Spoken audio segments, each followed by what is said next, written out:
Você me faz fazer. Vamos iniciar os trabalhos. Isso aí, pra comer raiz, partir com garfo. Peraí, gente, vou partir com o garfo, porque eu sou gulosa. E aí? Com direito a bigode. Peraí, minhas vergonhas. Gente, isso tá bom demais. Assim, teste sendo teste, se eu não fizer nenhuma atrapalhada, eu não vou ser teste tênis. O cara misturou o waffles, acho que é o waffles? O waffles.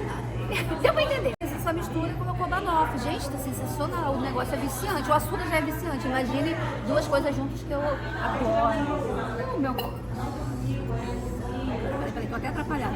É porque também a mesinha é um pouquinho baixa, né? Então atrapalha mesmo, um pouquinho atrapalhada. Mas isso é bom demais. Muito bom. Muito bom. Isso aí. Bom demais, bom demais. Então, isso não tá dando muito certo, porque a coluna não tá dando vez. O que eu vou fazer? Grosseiramente, vou colocar meu bolso aqui e vou comer assim. Ninguém tá olhando não, também sou olhando. Bota na almofada. Gente, olha o que eles estão fazendo. Totalmente deselegante. Mas eu fiz. Eu faço isso. Ninguém tá olhando pra cá não. Só tem bastante cliente, mas também aí. Não, tá todo mundo em paz, ó. Ninguém quer guerra com ninguém. Aqui foram dois problemas. Dois problemas que eu estou resolvendo. A coluna, que não ajuda a ficar baixando para comer, e as minhas vergonhas, porque eu inventei de sair de vestido curto. Tá decente. Entendeu? Então, assim, estou muito indecente hoje. E eu tive que colocar uma almofada nas pernas. O que importa é que tá delicioso e eu estou comendo.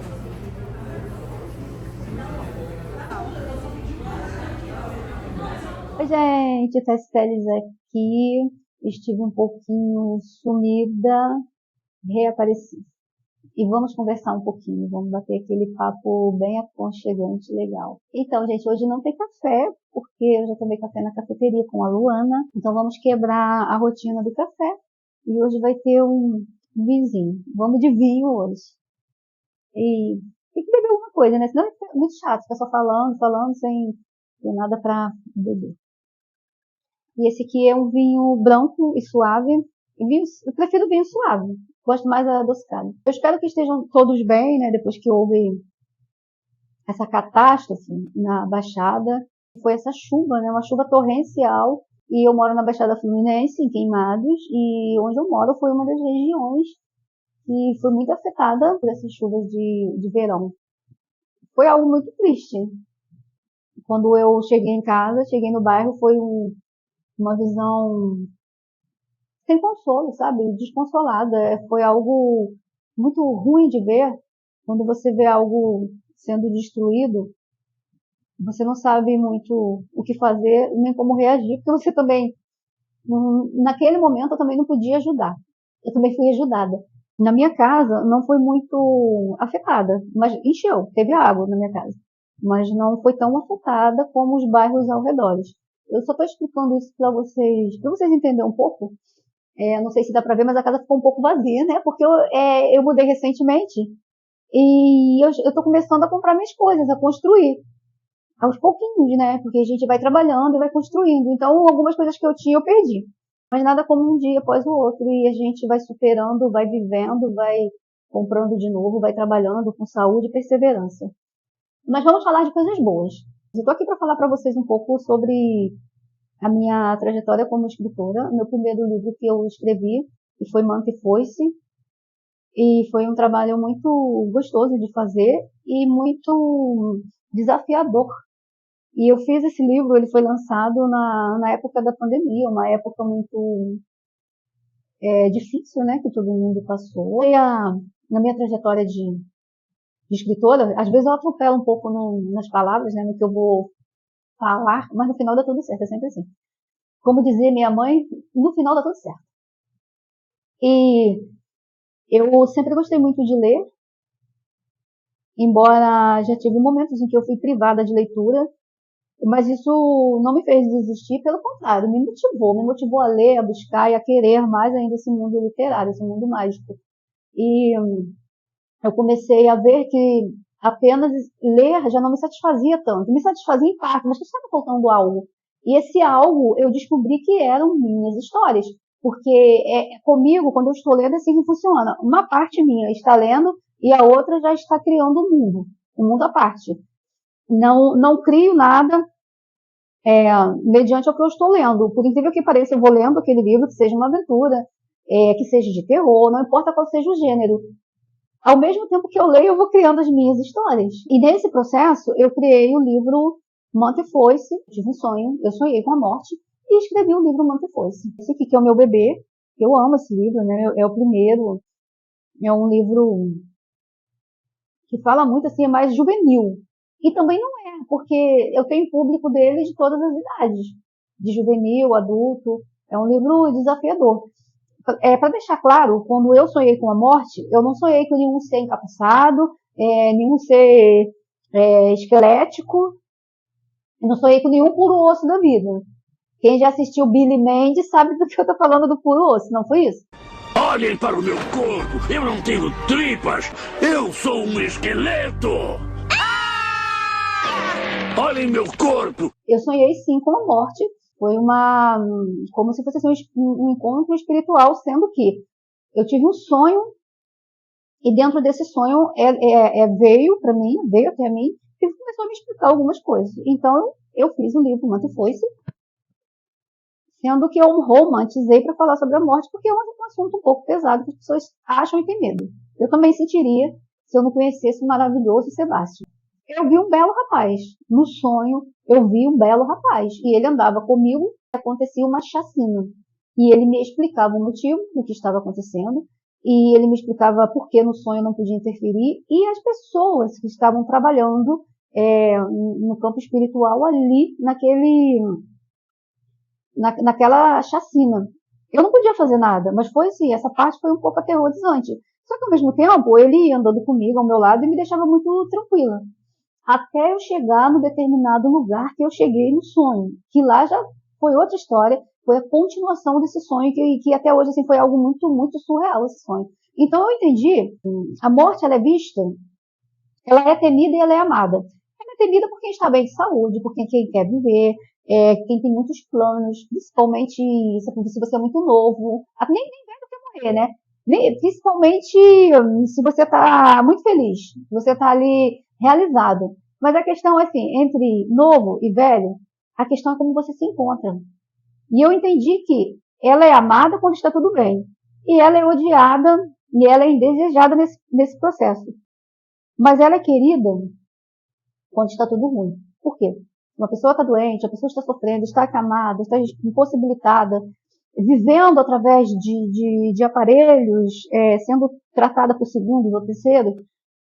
Essa pessoa, ela vai achar consolo, ela quer achar consolo nos braços da morte. Vamos focar no livro. E nesse livro, Montefoice, eu trato desse assunto. Como a morte é vista, como ela é temida, como ela é amada, como ela é odiada, e como as pessoas reagem ao fato de quando acontece a morte. Uma coisa é você estar conversando numa roda de amigos ou de parentes, hoje, comemorando, tudo maravilhoso. Quando uma dessas pessoas sai, hoje ou amanhã, acontece uma morte súbita, né? Você não está esperando, é a pior sensação do mundo. A perda é a pior sensação do mundo. Mas tem casos que a pessoa está tão doente, está tão ruim, está tão deprimente, está tão assim no fim da vida, que você já até espera. Quando a pessoa morre, você fala, ela descansou. Vocês estão vendo como é uma coisa assim, um assunto difícil de abordar? Que você fala assim, nossa, ela devia descansar, está sofrendo tanto, né? Então, assim, eu não sei se é um pouco ser hipócrita, porque é fácil e é difícil falar da morte. E eu quis trazer um pouco desse meu pensamento, do jeito que eu penso, para esse livro. E eu consegui fazer romance com sobrenatural e tacar um pouco do espiritismo, assim, do espiritual. Não é espiritismo a palavra, um pouco do espiritual. E eu acho que foi, assim, uma junção boa. Porque até hoje quem leu o livro, inclusive eu estou fazendo o segundo, as pessoas estão pedindo, e disseram que até o personagem, né, Sebastian, ele é bem forte, e eu fiquei muito feliz quando uma pessoa que fez uma resenha do livro para mim, falou assim para mim, nossa, você conseguiu fazer a morte como ela realmente deveria ser. é um personagem forte, direto, e ao mesmo tempo ele tem aquele mistério e ele se importa com as pessoas. No fundo, ele se importa com o que ele está fazendo, ele se importa com o trabalho dele. Embora aqui no livro ele é visto pelo irmão dele, que são 2 irmãos, Sebastian é a morte e Davi é a vida. Então, através da vida, que é o irmão dele, ele é visto como um ser sem sentimentos, desprovido de afeto, de amor. E com o passar do livro, a gente entende e vê que não é nada disso. E Davi eu quis colocar de um jeito angelical, né? Porque todo mundo acha que é um anjo, a vida é um anjo, é muito bonitinho, é fofinho, é lindo, é maravilhoso. Só que a vida também, filosoficamente falando, não é tão bonita como a gente idealiza. A gente fala, eu tô viva. Se eu tô viva, tá tudo bem, tá maravilhoso. O importante é estar vivo. Mas será? Será que é tão importante estar vivo? É importante você estar vivo, mas será que realmente quem está passando... Agora vem aqui outra questão. Quem está sofrendo? Se você está em um momento de perigo, você tem sensação, você vai sentir dor. E você não vai sentir isso na morte, você sente enquanto está vivo. Então, quem é realmente bom? É a vida ou é a morte? Eles dizem que nós temos livre-arbítrio. Eu concordo desconcordando. É tipo vida e morte, eu concordo desconcordando. Por quê? Como que se aplica o livre-arbítrio? Vamos ser bem radical agora. A crianças. Se uma criancinha está passando um sofrimento e não tem quem faça nada por ela, não tem quem venha interferir, não tem quem venha salvá-la. Ela está viva. Ela está passando por esse sofrimento enquanto ela está viva.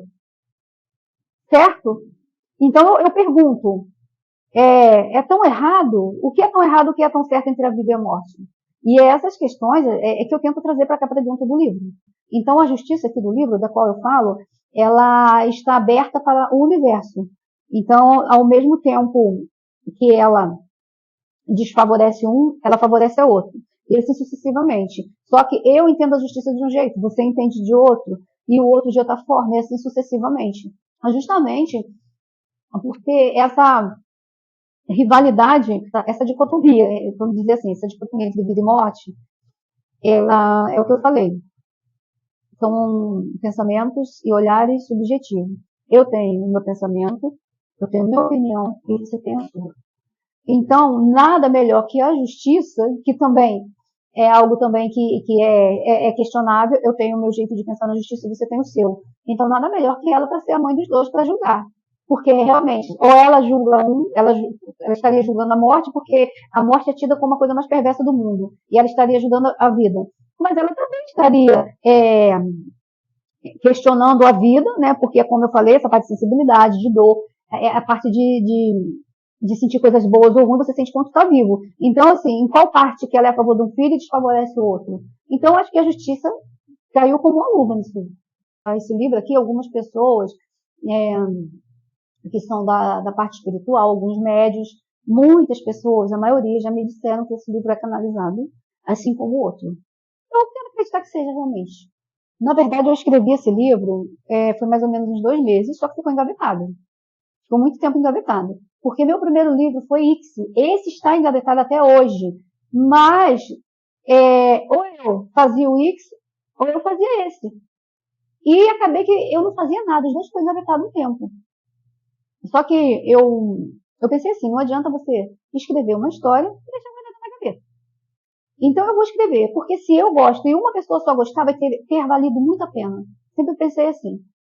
Aí foi o passo de procurar a editora. E nessa hora eu travei. Eu travei porque eu não tinha estudo, a minha educação é muito simples, é muito humilde, eu venho de família muito humilde, da Baixada, não tinha recursos para procurar esse livro, não tinha prática. Gente, eu não sabia nada. Eu não sabia nada. O que eu fiz? Eu comecei a enviar e-mail para várias editoras, várias. Aí eu mandava através do Facebook, contato, né? Chamava ali no chat. Pouquíssimas pessoas me responderam. E aí a editora, como rolava muito feed de notícia para mim, porque eu via em editora pesquisando, veio da editora e ela falou que estava aberta para fazer livro, né? Que estava com oportunidades para quem quisesse publicar o livro. E eu enviei mensagem e ela foi muito receptiva, atenciosa, me respondeu. Então a gente começou a tratar, veio o trâmite para o livro vir para o papel e realmente se tornar físico. Mas foi assim, o processo foi na época de pandemia, foi difícil, na época foi bem caro, mas eu paguei assim com muita felicidade, com muita alegria, dividi prestações suaves a perder de vista, além do horizonte mesmo, mas fiz meu livro. E foi quando eu vi esse livro, que ele veio para mim, pela primeira vez que eu abri a caixa e peguei o livro, gente, é uma sensação tão gostosa, tão boa, é algo tão grande, tão gratificante, que eu sou um pouco seca para demonstrar emoções. Mas quando eu peguei o livro, sabe, parecia que eu estava pegando meus netos assim, no colo, meus filhos. A sensação, assim, quando você vê o seu netinho pela primeira vez, quando você vê seu filho pela primeira vez, é a sensação mágica. Foi exatamente assim. E quando eu peguei esse livro, que eu li e vi que eu tinha criado esse mundo maravilhoso, personagens fortes, intrigantes, então eu pensei, né, eu não posso parar. Esse aqui foi só o primeiro.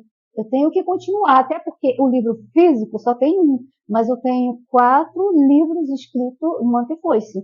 O segundo já está sendo editado, só que eu tive vários imprevistos e uma forte autossabotagem. Assim como Montefoice, foi assim com a Estrela de Sirius, eu me autossaboto, não entendo porque eu faço isso, eu vou contar a história desse livro aqui também para vocês.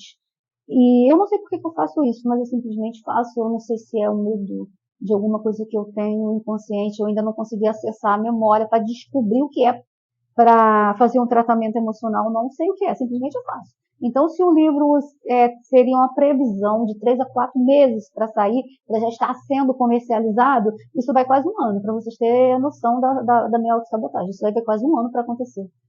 Então, mesmo com altos e baixos, né, eu escrevi livro, Montefoice e a Estrela de Sirius. E agora, né, porque eu estou nessa etapa do segundo livro, Montefoice, eu também estou fazendo um pouco dessa autossabotagem. Esse livro já era para ter saído.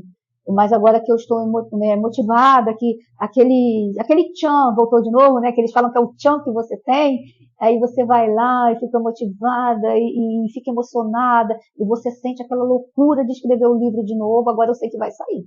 Então, logo, logo, vocês já vão começar a ler, a saber que eu vou começar a soltar uns trechinhos do livro 2, Montefoice a Escolha. A Santa Morte, no México, porque eu não sei falar La Muerte, que dá um nó na língua. Então, a morte. E tem essa lenda, essa cultura deles, da morte, e tem também o culto aos mortos, né? Um momento ali de adoração aos ancestrais que eles têm. Então, eu acho que é uma cultura muito rica e teria tudo a ver com o livro. Eu tinha que dar uma mocinha para esse romance. Porque se não tivesse romance, eu não conseguiria escrever o livro seco, só vida e morte. Não ia fluir.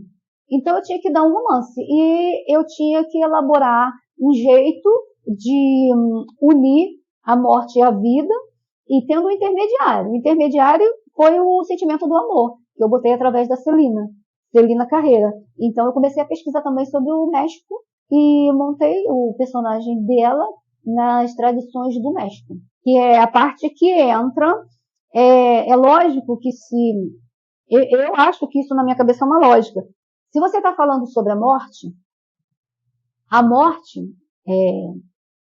falando na parte da Bíblia, ela tem mais 3 companheiros. Né? Então o tema, é lógico, para abordar os outros 3 companheiros, que são os cavaleiros do Apocalipse. Então se eu falei da morte, eu tinha que falar dos outros 3, que é a peste, a fome e a guerra. E no segundo livro, a peste aparece. Então tem um trecho já falando dele, da peste, do livro Montefoice 2. Então, o nome já é bem sugestivo, né? A escolha, porque para quem leu aqui o livro, sabe que tem uma briga, não é uma briga, vai ter que ter uma decisão. A Celina tem 2 anéis na mão, um da vida e um da morte, ela está super protegida. A Celina tem uma irmã que está entre a vida e a morte, fase terminal. Então, escolha. Por aí você já dá para ter uma noção de como vai ser o segundo. Foi muito gratificante estar falando para vocês um pouco da minha vida, da minha intimidade. E no próximo vídeo eu vou falar sobre a Estrela de Sirius. É um livro que me ensinou muito a crescer e eu espero que, da mesma forma que ele me fez tão bem, possa fazer muitas outras pessoas bem também. Que elas possam aprender muito com o livro A Estrela de Sirius. E se você quiser comprar o livro Mantifoice, tem o e-book e tem o físico. Você encontra o Mantifoice pelo site da Amazon, da editora Ela, e outros sites de venda, se você pesquisar. É você ir no link do Instagram que vocês vão ser direcionados. E no próximo vídeo eu vou falar sobre a Estrela de Sirius, outras coisas a mais, serão alguns temas que irão se unir, fazer parte, né, da Estrela de Sirius. Eu vou abordar esses assuntos, esses sentimentos, essas construções emocionais, da gente bater um papo bem cabeça, bem esclarecedor, e vou mostrar um pouquinho também para vocês como está ficando a minha casinha, meu aconchego, meu lugarzinho de amor, de paz, de tranquilidade. Minha casa é meu eu, é onde eu sou eu, então é gratificante. Também eu vou mostrar um pouquinho para vocês, porque tem pouquinho tempo que eu estou morando aqui, então está tendo assim, muitas mudanças, eu quero mostrar tudo para vocês. Um beijo para todos, se inscrevam no meu canal, sigam minhas redes sociais, comprem meus livros, e quem tiver alguma dúvida, alguma curiosidade, manda no chat, lembrando que sempre com respeito. E vou ter o maior prazer em responder suas perguntas. Um beijo, até mais!